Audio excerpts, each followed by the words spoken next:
LinkedIn presents. I'm Rufus Griscom, and this is The Next Big Idea. Today, the remarkable power of giving people more than they expect.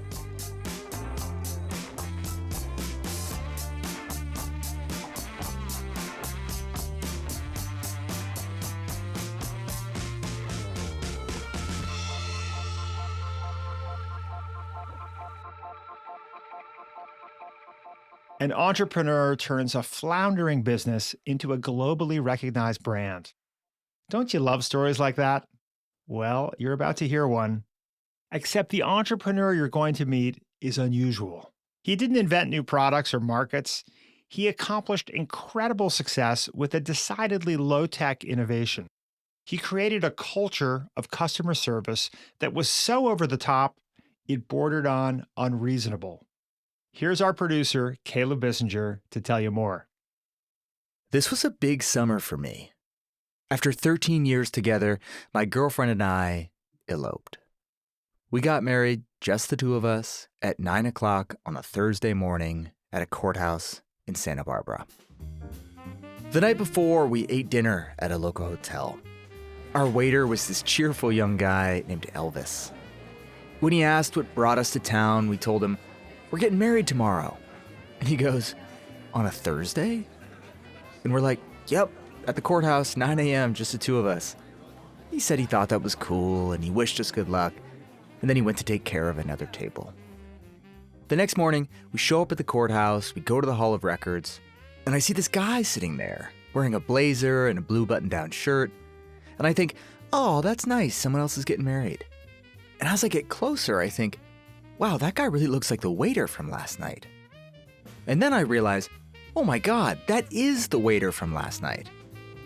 Elvis sees us, he comes over, he hands us each a paper cup and says, "I just wanted to wish you congratulations and make sure you had a good cup of coffee on your wedding day."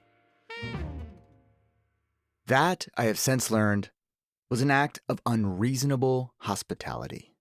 It's a term coined by my guest today, Will Guidara. Here's a working definition. Unreasonable hospitality is bespoke, over-the-top service.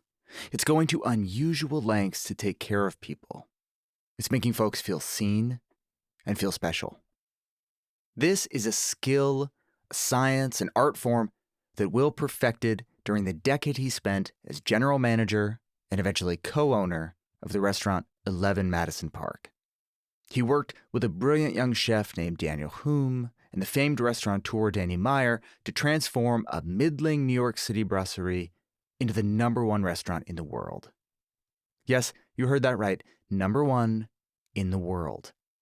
And yes, the food was exquisite and the service impeccable. But what really set the restaurant apart, to quote the New York Times' food critic, was their skillful, relentless campaign to spread joy. Here's a quick example. Think of it as an amuse-bouche. One night, a family of 4 from Spain comes into dinner, and Will notices that the 2 kids at the table can barely sit still.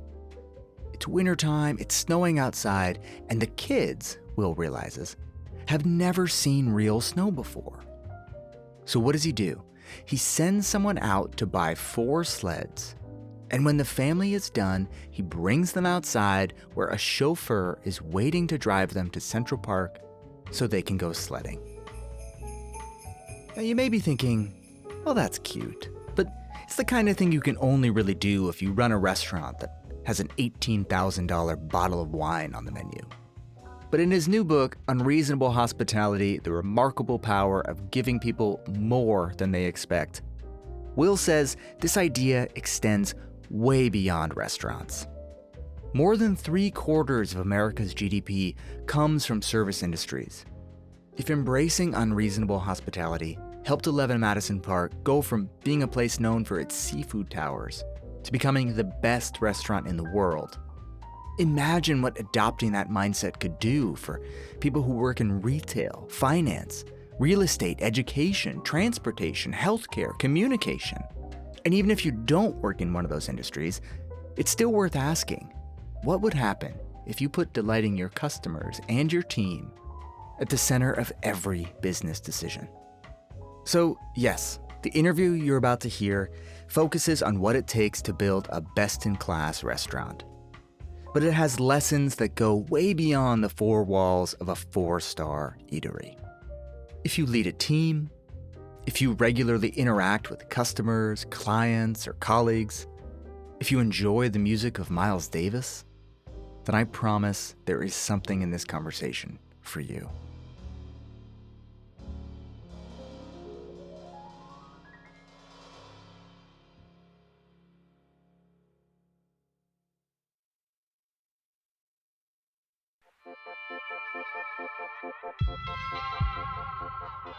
Will Guidara, welcome to The Next Big Idea.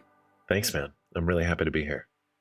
So your book is called Unreasonable Hospitality, and that is a phrase you scribbled on a napkin in a hotel room late at night in 2010 after drowning your sorrows in a bottle of bourbon. Where were you? Why were you so bummed out? And why did that phrase, unreasonable hospitality, come to you in that moment? It was following my first time at the 50 Best Awards. Now, the 50 Best is the organization that ranks every restaurant in the world against one another. And I had been at my then restaurant, 11 Madison Park, for a few years before we were finally added to that list. And I went to the awards very, very excited to be on the list finally, and very, very excited to see where we would place. And we came in last place. We were number 50. Still a huge honor, we should say. Well, you know what? It's so funny. That's something that a lot of people jump in to question my perspective around, right? You can focus on the fact that you were last place, or you can focus on the fact that you were one of the top 50 in the world. I actually think that sometimes choosing the perspective where you where you allow yourself to sit in anger can be a good thing. I think anger is an undervalued emotion in this day and age. I don't believe that anyone should sit in anger or disappointment for too long, but sometimes I do think the feeling of disappointment or anger or failure or whatever you want to call it can be a motivating fact. And if we can sit in it for long enough and then get out of it and allow those emotions to push us, compel us to grow, to learn, to evolve, I think that's a healthy thing. Yeah. So when we came in 50, I went through the stages of grief. First anger, obviously, and then skipped past that and ultimately landed on acceptance. And at this point, we had left the after party of the 50 Best Awards early, went back to the hotel, grabbed a bottle of whiskey from behind the bar, sat on the steps, started drinking and processing through all of that. But when I got to acceptance, it was for the following reason. See, I mean, listen, it's patently absurd to say that one restaurant is the best restaurant in the world. What that list acknowledges is the restaurant that's having the greatest impact on the world of restaurants at any given time. And at that point in our evolution, we'd been doing it for 4 years. We were excellent, undeniably. Our service was as close to technically perfect as possible. Our food was delicious and thoughtful and creative and beautiful. And our dining room was gorgeous. But those excellences, or the work we had done to become so excellent, while they were the reason we were on the list in the first place, when we really paused to think about it, we hadn't yet actually done anything impactful. I don't know about you, but whenever I'm trying to accomplish something, I look at the people that have accomplished it before me, study what they did, try to learn from it. And so that night, I started looking at the other restaurants that had topped that list before us. There was one on the coast of Spain called El Bulli, which the chef Ferran Adria really pioneered what in my industry is called molecular gastronomy, a technique where you use stabilizers and all these various chemicals to cook. And he was unreasonable in pursuit of innovating those techniques. And whether or not you've even heard of molecular gastronomy, if you've ever been to a restaurant, you've probably experienced some small dose of the things he innovated. Right. If you've ever had foam, you have him to thank. Exactly. There's a restaurant in Copenhagen called Noma where they really pioneered like foraging for local ingredients and really kind of did a deep dive into fermentation. They were unreasonable in pursuit of those things. And similarly, they have influenced how so many restaurants around the world cook. My dad gave me this paperweight when I was a kid. On it, it says, "What would you attempt to do if you knew you could not fail?" You know, far too many people are scared to say their most audacious goals out loud for fear that if they do and don't achieve them, they'll let themselves and those around them down. But if you don't have the courage to dream your biggest dreams out loud, it's very unlikely you'll ever achieve them. And so that night I wrote on a cocktail napkin, "We will be number one in the world." But a goal without a strategy is nothing more than a pipe dream. I needed to figure out what our impact was going to be.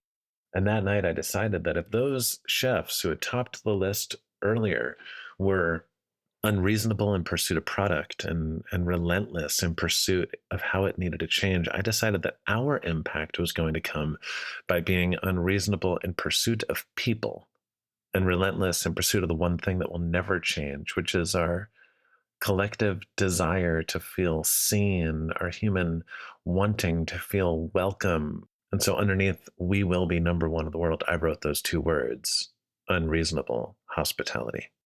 We're going to talk a lot in this conversation about 11 Madison Park and how you put unreasonable hospitality into practice there, first as general manager, later as co-owner. But before we get to that, I want to talk just a little bit about you. You're this rare person, Will, who found his calling really young. I wonder, what drew you to the restaurant world, and was there a moment, an experience that made you sit up and say, "This is what I want my life to be"? When I was a kid, when I was about 4, my mom was diagnosed with brain cancer. And the ensuing radiation treatment that she got after they removed what they could of the tumor ultimately rendered her into becoming a quadriplegic. And I think that experience was when not I fell in love with restaurants, but I started to understand how unbelievably good caring for other people could feel. Hmm.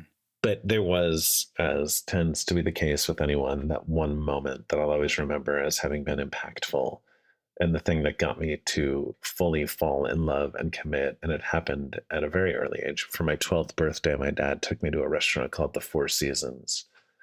Listen, I don't remember much about the meal. In fact, there's this quote by Maya Angelou, which I think is just one of the greatest quotes ever about hospitality, whether it was intended to be about hospitality or not. It's, "People will forget what you say, they'll forget what you do, but they'll never forget how you made them feel." Yeah. The same was true of that dinner. I don't really remember what I ate. I remember a couple little things. I don't remember exactly what they did for me. I do remember that it was the first time I wore a blazer. I insisted my dad got me one of those like navy blue ones with the gold buttons. I remember it was the first time I dropped my napkin and someone picked it up and brought me a new one and gave it to me and called me sir.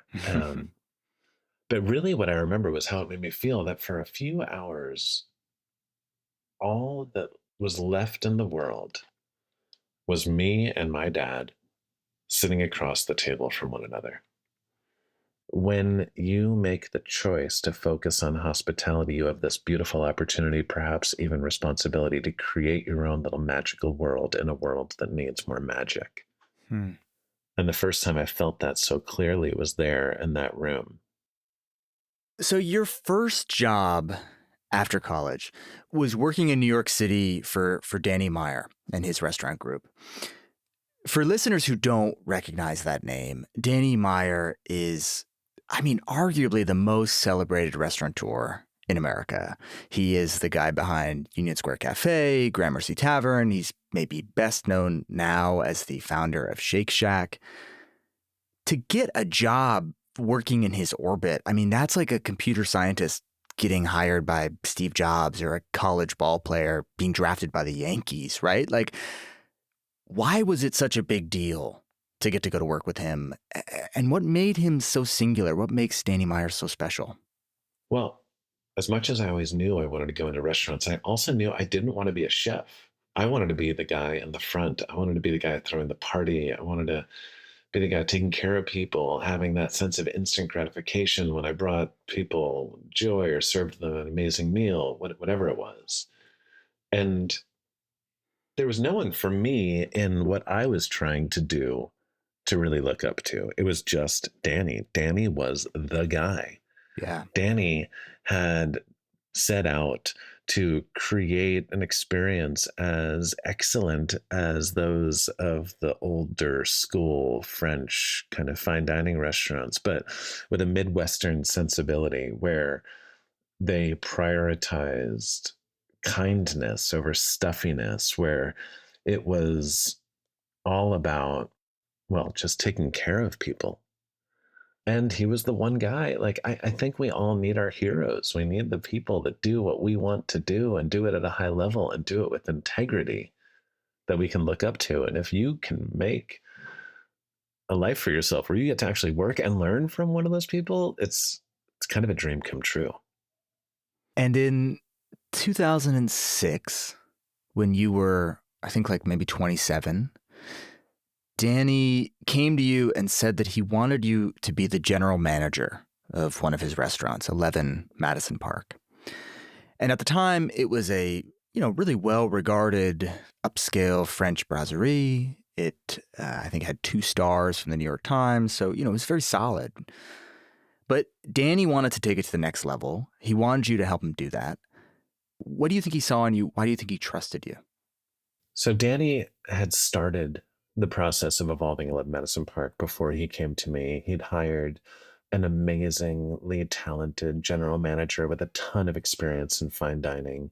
He brought in the chef who similarly had extraordinary experience in 3 Michelin star restaurants throughout Europe.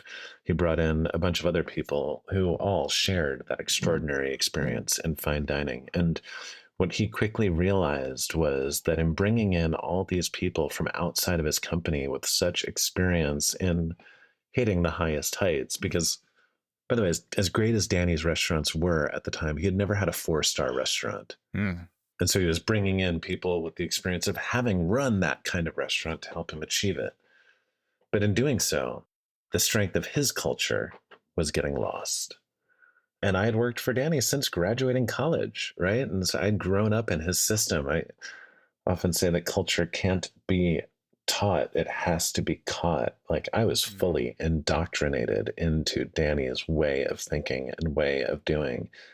And I was also young and excited and wanting to do great things. And I think Danny's great perspective was that if 11 Madison Park didn't have someone anchoring it within the culture of Union Square Hospitality Group, the name of his company, it wouldn't actually be the expression of a 4-star restaurant that he was looking to help build. You mentioned that by the time you joined, he'd already hired a brilliant young chef. This is Daniel Hume, who started transforming the menu.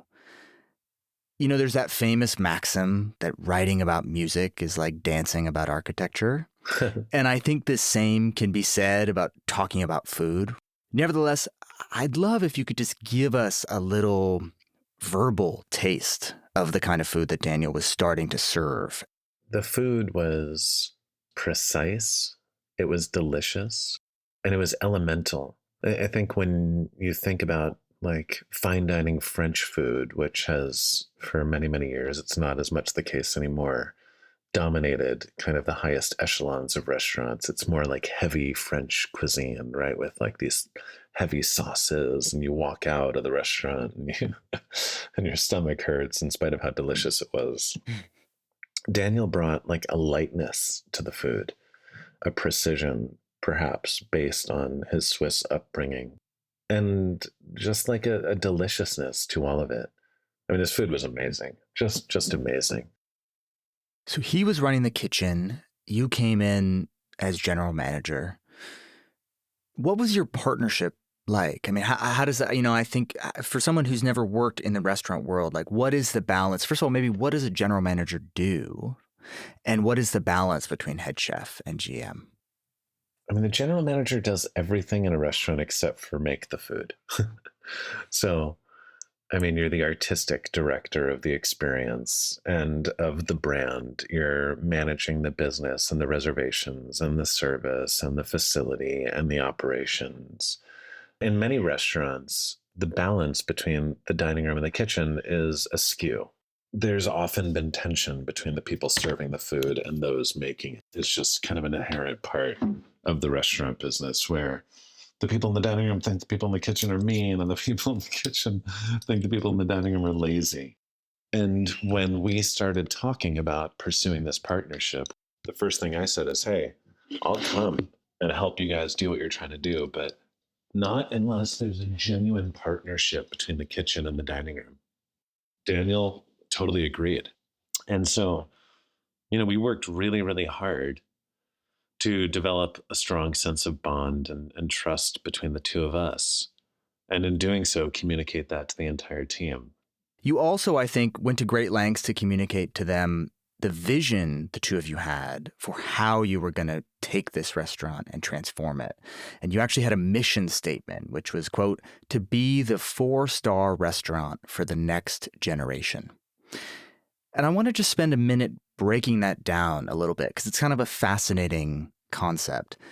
So first, you want to be the 4-star restaurant, right? And that refers to the New York Times' rating system. And as I mentioned before, when you joined, 11 Madison had 2 stars. You wanted to get up to 4, which is like, I mean, that's a really audacious goal. I think there are currently maybe like 4 or 5 restaurants in the whole city that have that many stars.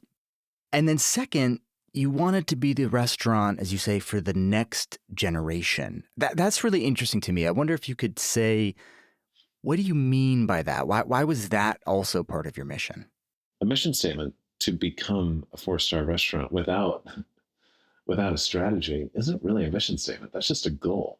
Right. For the next generation, that defined how we were going to do it. Because when I looked around at the other 4-star restaurants, they were incredible and inspiring and excellent and delicious. But they weren't the kind of places I necessarily felt comfortable eating at the time. I mean, I was a kid when I started at 11 Madison Park. And I don't believe you can actually accomplish anything of extreme significance if you're not creating something that you yourself want to experience, that you yourself want to receive. And so we wanted to show that you could have all the excellence without all the pretense, that it would be the kind of restaurant that was not built for our parents, but for us and the many people like us who wanted to experience a meal like that, but wanted to do it in an environment that we also felt comfortable in. You alluded a minute ago to the tension that existed at 11 Madison Park when you started and that exists in a lot of different restaurants between kitchen and dining room. And I think one of your missions early on, as you said, was to break down that tension, was to create a really cohesive culture that everyone at the restaurant felt like they participated in. And I want to talk through a couple of the leadership strategies that you applied to do that. Let's maybe start with meetings. I think meetings get a really bad rap these days. I was actually reading not that long ago about this company that before you can schedule an internal meeting, you have to add up the number of employees you are inviting, multiply that by the average hourly salary at the company so that you are sure that whatever meeting this is justifies the expense in time to the company. But you come out on totally the other side of this. You're a fan of meetings, right? Why is that? In the early days of 11 Madison Park, I was facing 2 internal tensions, that between the kitchen and the dining room, and that between 2 different groups that bridged both the kitchen and the dining room. Those that had been at the restaurant for a long time and did not want to change, and those that were brought in to affect that change. Right. You had kind of the purists and the disruptors. Exactly.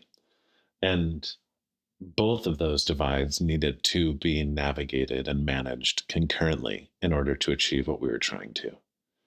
There's a 30-minute meeting at most restaurants right before you open the doors to serving the public. We call it pre-meal. And I believe it's the most important 30 minutes of the day. Because when done well, that meeting is when the people you work with cease being a collection of individuals and come together as a trusting team, unlocking a collective creativity and capacity. And without unlocking that, without bringing the team fully together and on the same page, I believe it's impossible to do anything of significance. I believe that meeting is about, talking about the how and the why more than it is the what. I believe it's an opportunity for a leader to share moments of inspiration and invite people to do the same. I believe if every customer service organization did their own version of a daily pre-meal, customer service as we know it would change forever. The other day I was at this conference and in conversation with someone, and they said, "How did you sell your team on your vision?" And I said, "Well, I didn't." And I think that's a mistake that a lot of leaders make, is they try to sell their team on their vision. I articulated my vision, and then I invited them to be a part of it. Let's talk about another leadership moment. This one is kind of it's kind of fun, actually. Just before you arrived at 11 Madison Park, a critic for the New York Observer gave the restaurant 3.5 out of 4 stars in a review, so it's great. But it was not all praise. She wrote, "The place needs a bit of Miles Davis." Now, I have no idea what that means. I gather you also had no idea what that meant. Yeah. I wanted my own team to have our language, our core values, our non-negotiables, and we were struggling to find the path towards articulating them. And that line kind of came back to me. And so with the team, we started researching everything we could about Miles. Not the music he created, but the approach he took to making the music. And my gosh, the list we came up with, we came up with a list of 11 words for all the obvious reasons. And we just resonated so powerfully with them that kind of became like the list of our non-negotiables going forward. And on the list were words like endless reinvention and collaborative and forward moving and cool. As if we were trying to be the 4-star restaurant for the next generation, it did need to be cooler, right? Cool, I think, is an undervalued word in corporate America. Endless reinvention, I think, was another one we really gripped onto. I mean, over the years to follow, we would change so many times, so dramatically, not for the sake of change, but, well, because, I mean, I was 26 when I got there. Yeah. I mean, I grew up within the walls of that restaurant. And as I changed, so too needed the restaurant to change, right? Because I don't think that you can become the best if you're serving an experience that is inauthentic. The business needs to grow up as you do. It needs to change as you do. But the first one we gripped onto was collaborative. You know, we had this moment of realization where up until that point, Daniel and I in the back in our little office were making all the big decisions. And yet, I think at the time we had 130, 140 people on the team. Seeing that on the list was the beginning of us like recognizing that the collective brain power of the entire group, the collective creativity of the entire group would always be so much greater than that of the two of us. I think of knowledge and creativity and inspiration as a bank account. If you have a bunch of people making withdrawals and only a couple people making deposits, you're going to run out really quickly. Conversely, if you get everyone on the team making deposits constantly, your accounts will overflow. Well, if that's the case, the creativity account at 11 Madison Park was definitely overflowing after Will's first year as general manager. In January 2007, Frank Bruni, who was then the food critic at the New York Times, wrote a review of the restaurant. "When did you last look at 11 Madison Park?" he asked. "If the answer is more than a year ago, look again." He gave them 3 stars, which meant they were one step closer to fulfilling their goal of becoming a 4-star restaurant. It was a good time to be Will Guidara. But then, not in generations has Wall Street absorbed the number of body blows it took today. The American financial system is rocked to its foundation as top Wall Street institutions topple under a mountain of debt. suddenly, 11 Madison Park went from being a restaurant on the rise to a restaurant fighting for survival. A recession like that hits and your business is all but eradicated. We had invested so much of ourselves in pursuit of the ultimate goal that we were trying to balance how to keep the restaurant alive without having to undo all the progress we'd made. When we come back, Will and his team tried to pull 11 Madison Park out of a death spiral.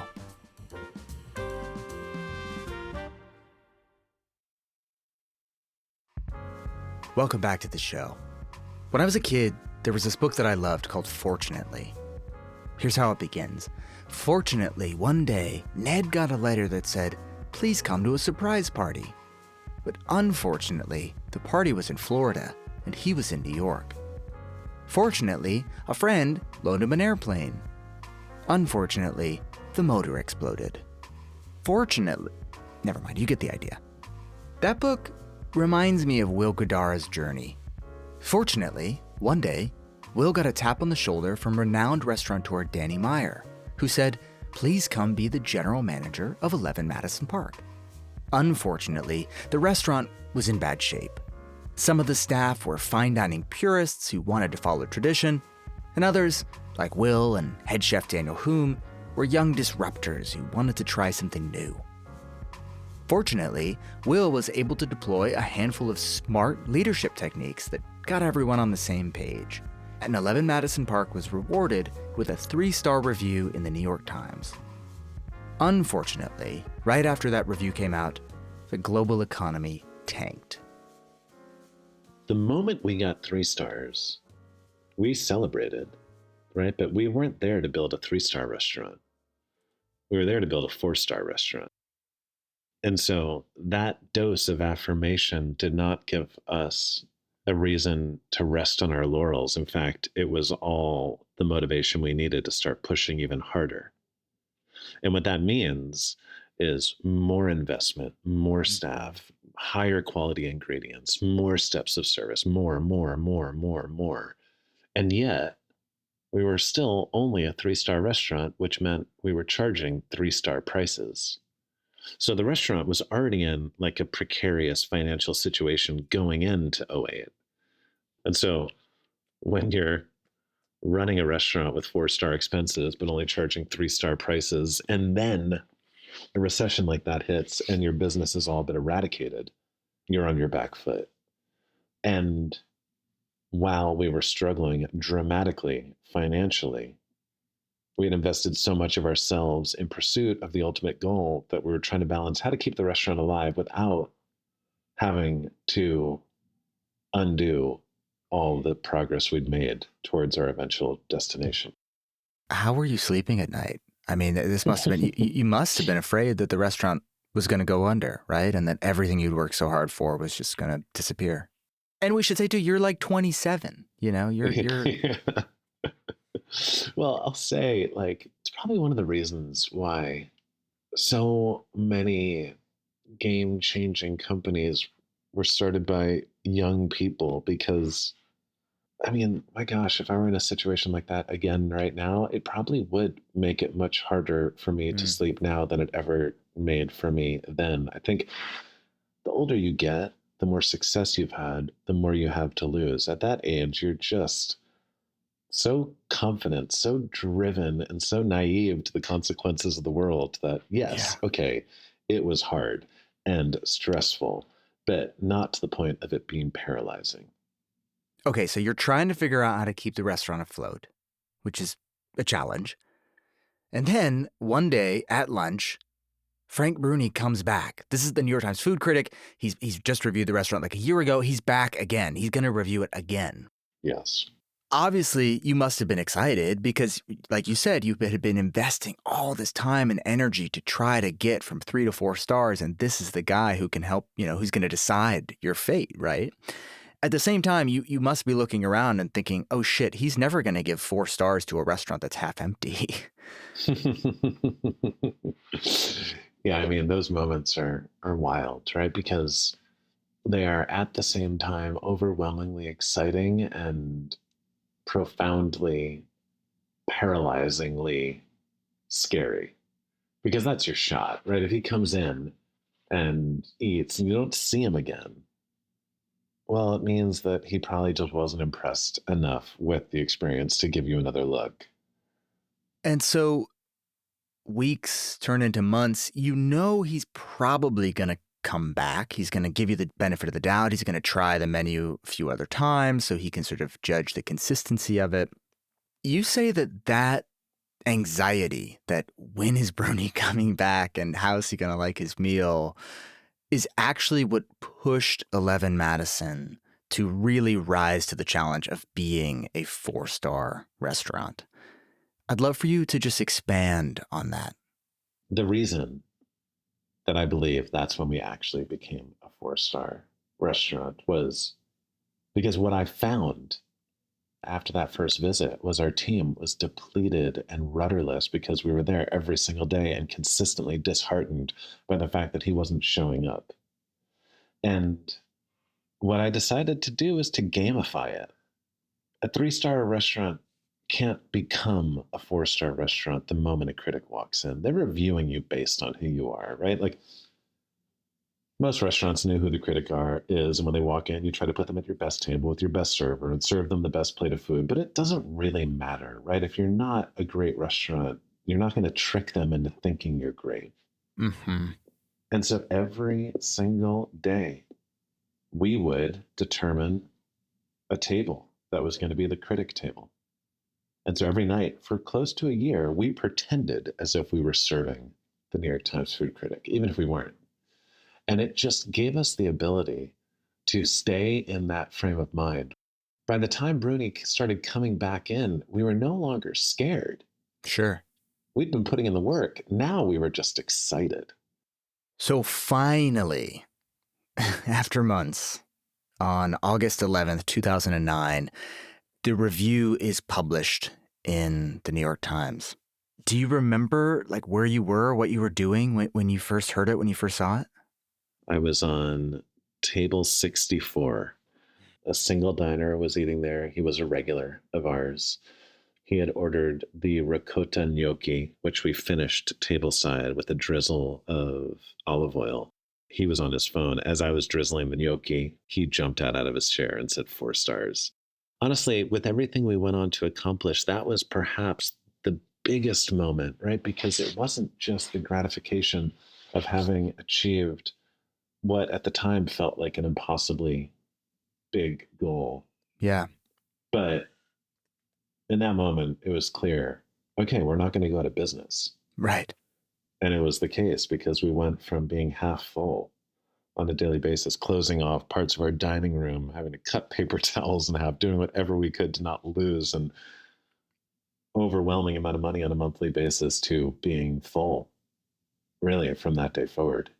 I want to read just a couple of lines from that 4-star review.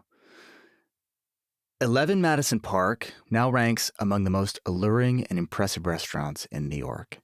It has reached this pinnacle because its principal owner, Danny Meyer, made a key move in 2006, bringing aboard the chef Daniel Hume, and because together they decided that this restaurant could and should shine as bright as any other.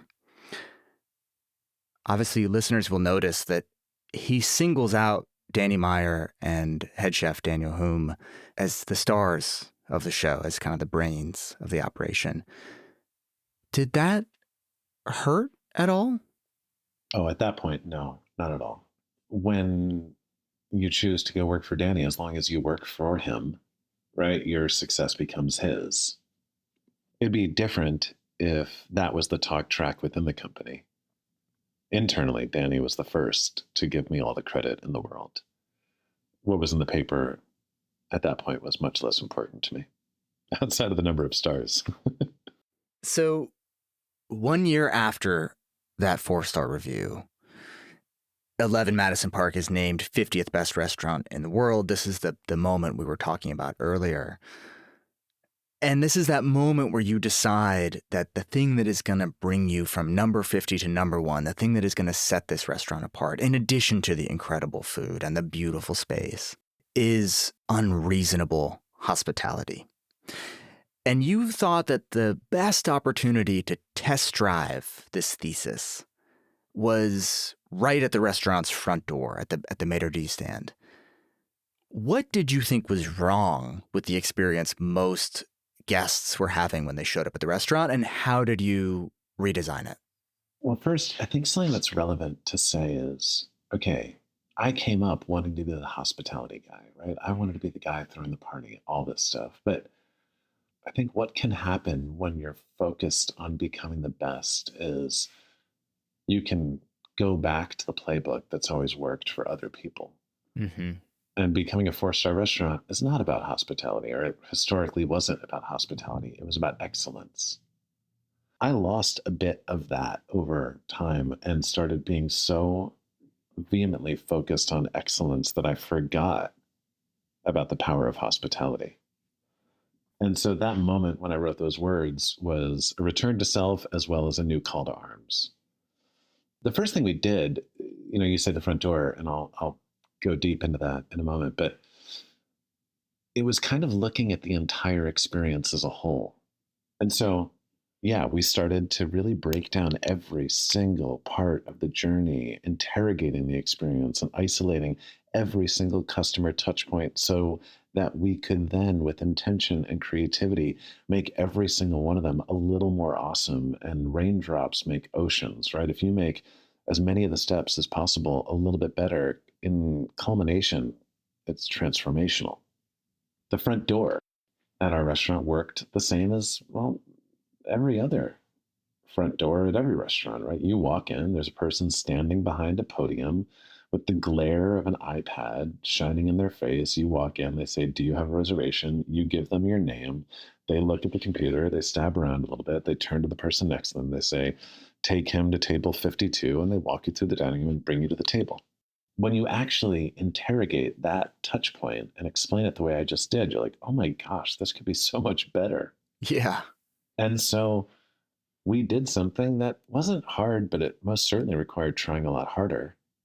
We got rid of the podium such that you walked in and there was just a person standing there. They'd greet you by name, they'd engage you in conversation. And then at some point, without even a word, someone would walk in and just escort you to a table. The way we actually did that was we still had a podium. It was just around the corner. You couldn't see it. Instead of one maitre d', we had two. They would communicate via sign language. We'd Google people so that we had the picture of them when they walked in the door. We could greet them by name, and there was sign language happening such that the other maitre d' was communicating with the host. And it was this whole technical affair. But the magic trick was that when you walked in, it felt not dissimilar to going to a friend's house for dinner. They throw open the door. They greet you with enthusiasm by name, and they invite you in for a great night. The other thing I love about it, too, is I think for a lot of people, the experience of going to a great restaurant is very anxiety producing, right? I mean, that moment you described of the host or hostess kind of stabbing around on the iPad, in the back of your mind, you're thinking, oh shit, what if it's not there? What if the reservation got lost? What if it's the wrong day? This is going to be so embarrassing. And I think that shows up again and again. Like you look at people ordering wine and they kind of sort of sheepishly like point to the bottle they're interested in, but they're so embarrassed that they're going to mispronounce the name on the label.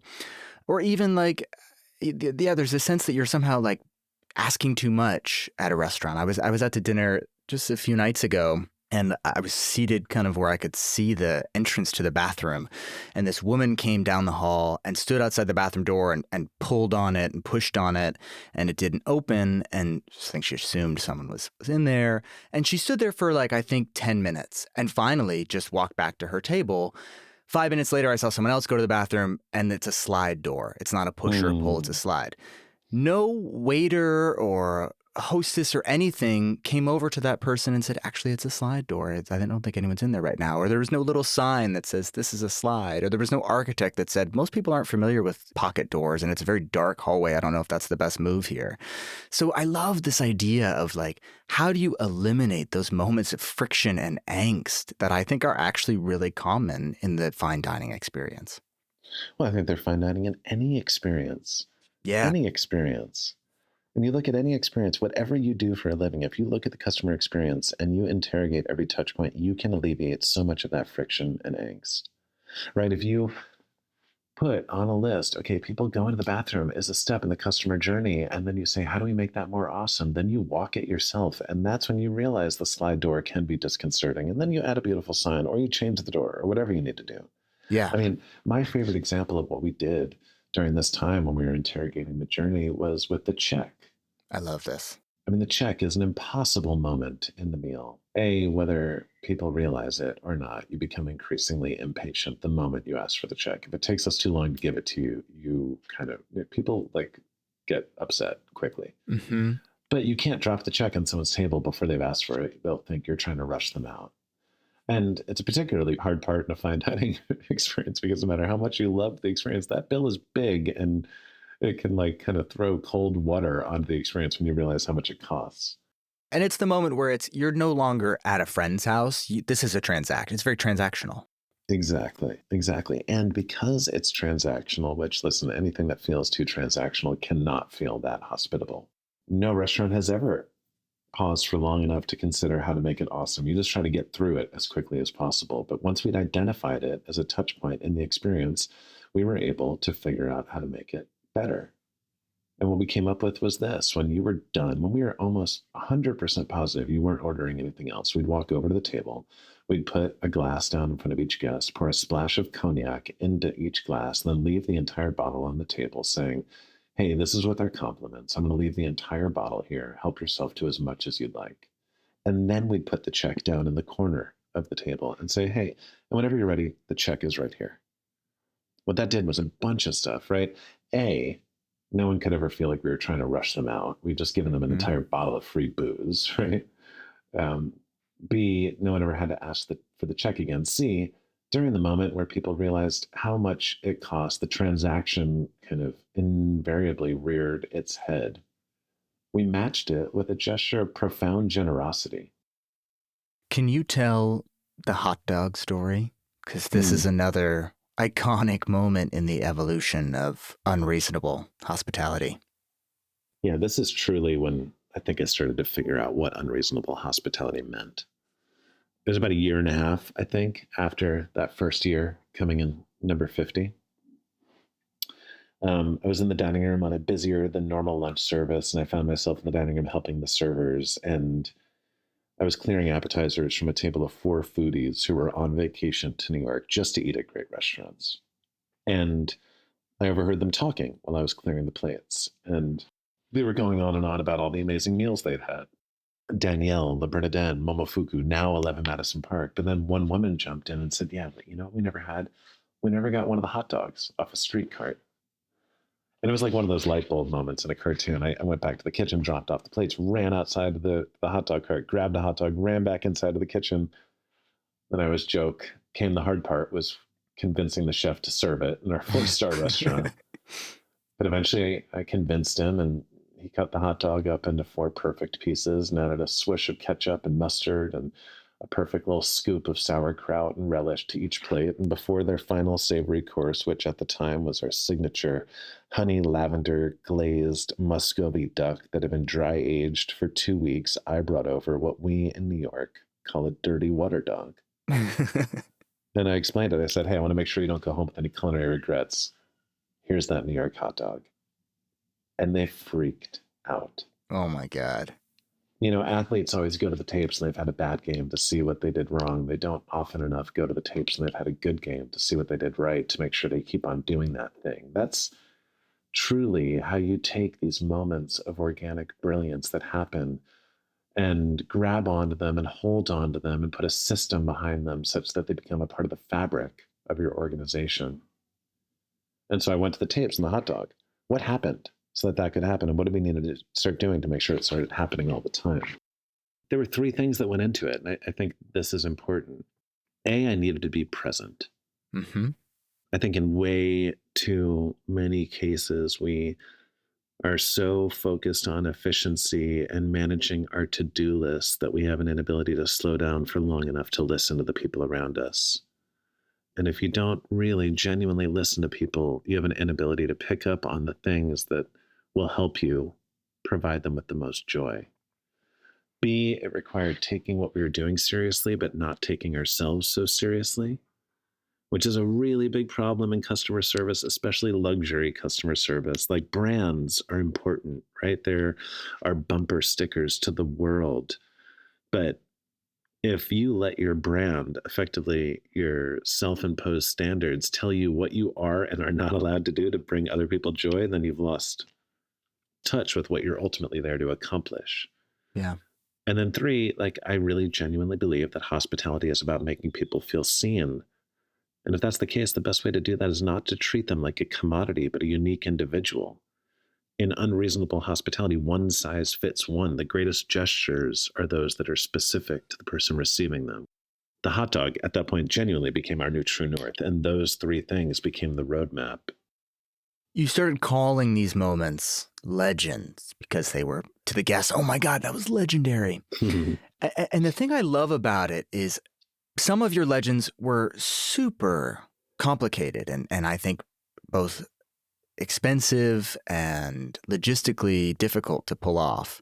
So for instance, you had guests coming in who I think you found out had never been sledding. And so when they finished their meal, this was the wintertime, they stepped outside and there was a black car and it whisked them away to Central Park and you had sleds or toboggans and they got to do a little sledding and they finished and you had hot chocolate ready for them. You discovered another couple had come to the restaurant because they'd ended up having to cancel a tropical vacation. And this was their sort of consolation prize, was eating at 11 Madison. And so you brought in sand and made them tropical cocktails. I mean, this is elaborate stuff.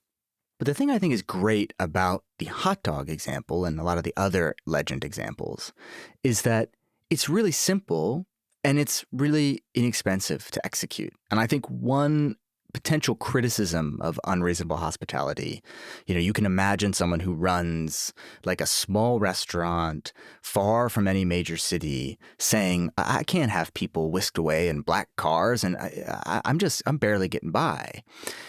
But when you realize that it's these little things that can have such a big impact, it's a hot dog, it's hearing a group of parents questioning the ethics of the tooth fairy and deciding that whenever they get up to go to the bathroom, you're going to sneak a quarter underneath their napkin that you fold and put back on the table. Like, these are actually fairly easy, certainly from a cost perspective, to execute. It's just about having that empathy and curiosity and excitement about delighting your customer. The people that say, I can't afford to do this, okay, A, it does not need to cost that much, but B, are you sure you can afford not to? I think we're in this moment right now. And I always say I believe we're on the precipice of becoming a hospitality economy. And whether that's because of having come out of COVID and people have kind of reconnected with their need for human connection, or the digital transformation now dominated with AI, where like the value of a human touch means more than it ever did before, or again, with the remote hybrid workplace where people are isolated so much more, and those that can lean in and make them feel genuinely seen are going to be the places that they're inclined to want to go to over and over and over again. I just think that investment matters more now than ever before. I was talking to a major auto manufacturer recently, and one of the people asked a similar question. We don't have the margins to do this. And I said, well, you don't have the margins to do it until you decide that it's a non-negotiable. I believe the return on these investments are astronomical.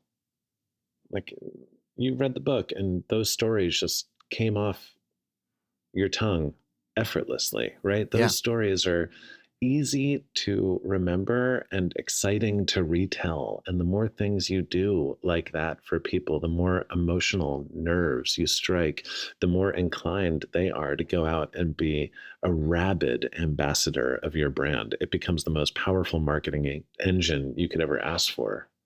But also, once you implement a culture of unreasonable hospitality, in our case, we were giving all the people in the dining room this extraordinary gift where they were no longer just serving plates of food that a chef had created. They were imbuing the experience with their own creativity. Everyone's struggling with retention and recruiting, and everyone's doing the same stuff, both of which are important. People are paying people a bit more, trying to give them more quality of life. And I believe that's kind of the equivalent of treating the symptoms as opposed to the underlying condition, giving the people on your team a sense of importance in their work. In that case, giving them the gift of being able to give other people gifts, giving them ownership, empowerment, agency.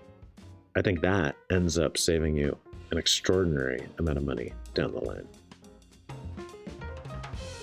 When we come back, Will's commitment to unreasonable hospitality brings about a surprise business opportunity. But before he can take it, he'll have to decide if he's ready to leave behind his mentor, Danny Meyer. And then, Will returns to the 50 Best Restaurant Awards. Will the changes they've made at 11 Madison Park be enough to boost its ranking?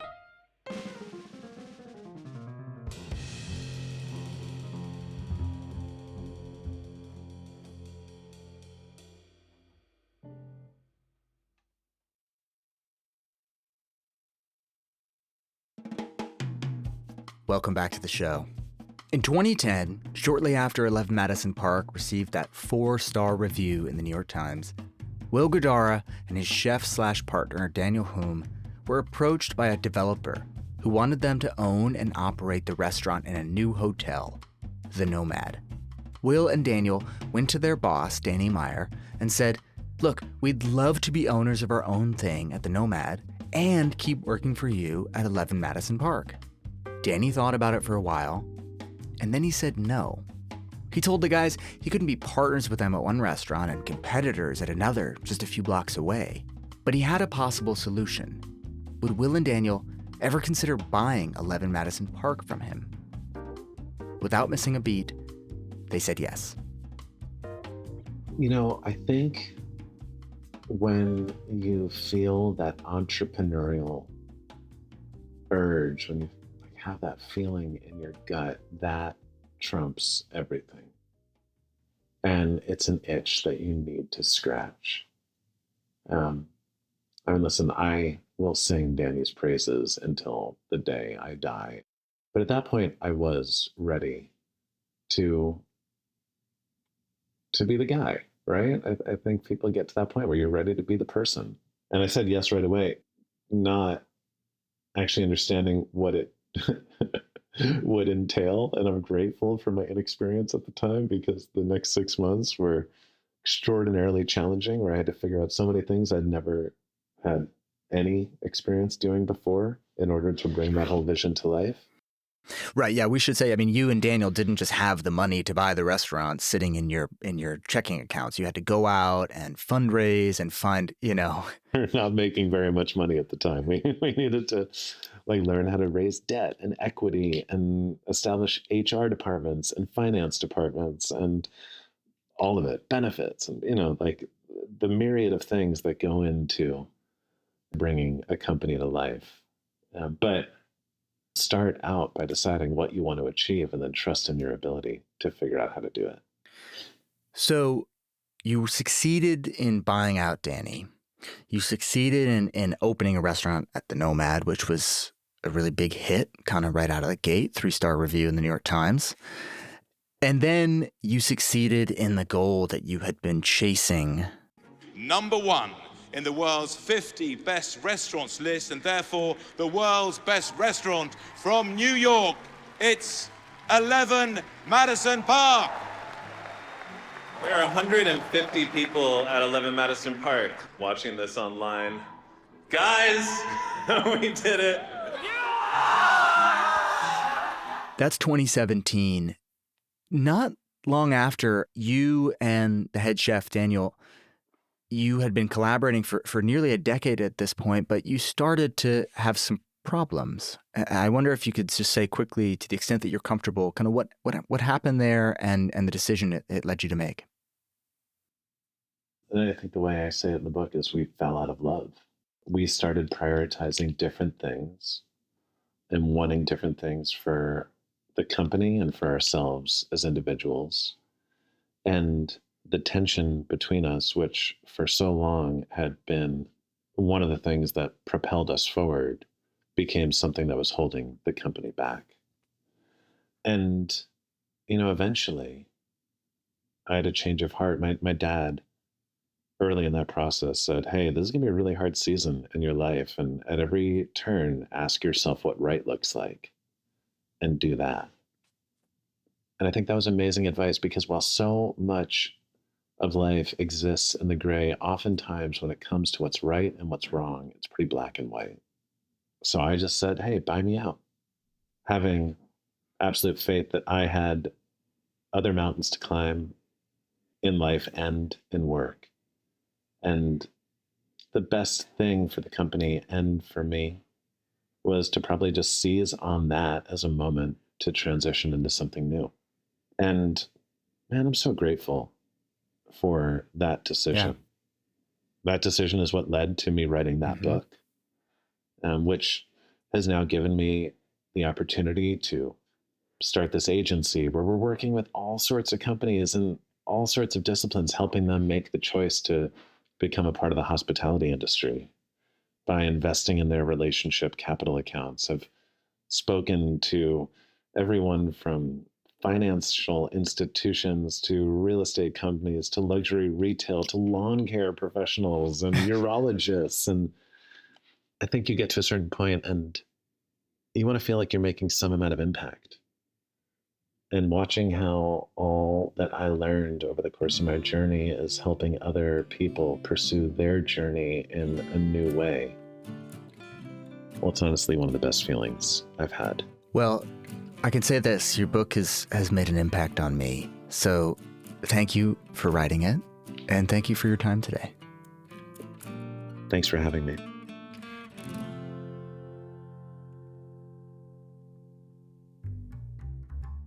Will Guidara is the founder of the hospitality agency Thank You, and author of Unreasonable Hospitality, the remarkable power of giving people more than they expect. One last note before I go. If you've watched the new season of The Bear on Hulu, that hot dog story Will told will probably sound familiar. I know you guys have probably waited a very long time to be here. Thank you. But I couldn't live with myself if I let this beautiful family leave Chicago without sampling one of my personal favorite dishes, Pequod's deep dish. No. Oh, you did not hear me say that. Manja, baby. Oh, my. I could be wrong, but I'm pretty sure that's the first time one of the books we featured on this podcast has inspired a plot line on a hit TV show. And you can't see it because this is a podcast, but oh my gosh, that deep dish looks amazing. Today's episode was written, cut, and hosted by me, Caleb Bissinger. Sound designed by Mike Toda. Our executive producer is Rufus Griscom. The team at the LinkedIn Podcast Network always gives us more than we expect. And with that, I'm just going to leave this bottle of cognac here with my compliments. Have as much as you'd like, and we'll see you next week.